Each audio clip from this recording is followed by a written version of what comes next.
Hi friends, welcome to நீயே ஒலி. நம்ம இன்னைக்கு 9th எஸ்எஸ்ல இருக்க முக்கியமான பாயிண்ட்ஸ் பார்க்கலாம். மனிதனும் சுற்றுச்சூழலும் அப்படிங்கிற லெசன்ல மக்கள் தொகை கணக்கெடுப்பு பற்றி கொடுத்துருக்காங்க.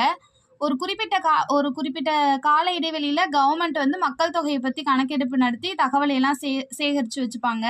அதில் வந்துட்டு ஒவ்வொரு மக்களோட வயசு, அவங்களோட ஜெண்டர் என்ன, கல்வியறிவு விகிதம், தொழில், இதை பற்றி எல்லாம் விவரங்களை சேகரித்து வச்சுப்பாங்க.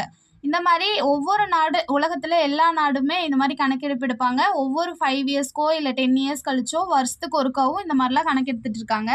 ஃபர்ஸ்ட் உலகத்துல முதல் மக்கள் தொகை கணக்கெடுப்பு எங்க நடந்திருக்கு அப்படின்னா பாபிலோன்ல நடந்திருக்கு.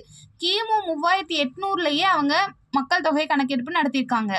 நவீன உலகத்துல எங்க முதல்ல மக்கள் தொகை கணக்கெடுப்பு எடுத்திருக்காங்கன்னா டென்மார்க்ல எடுத்திருக்காங்க. இந்தியாவில் 1872 எடுத்திருக்காங்க. இந்தியாவில் கிபி 1872 ஃபர்ஸ்ட் மக்கள் தொகை கணக்கெடுப்பு எடுத்திருக்காங்க. 1881 அப்புறம் 10 வருஷத்துக்கு ஒருக்கா நம்ம கணக்கெடுப்பு எடுத்துட்டு இருக்கோம்.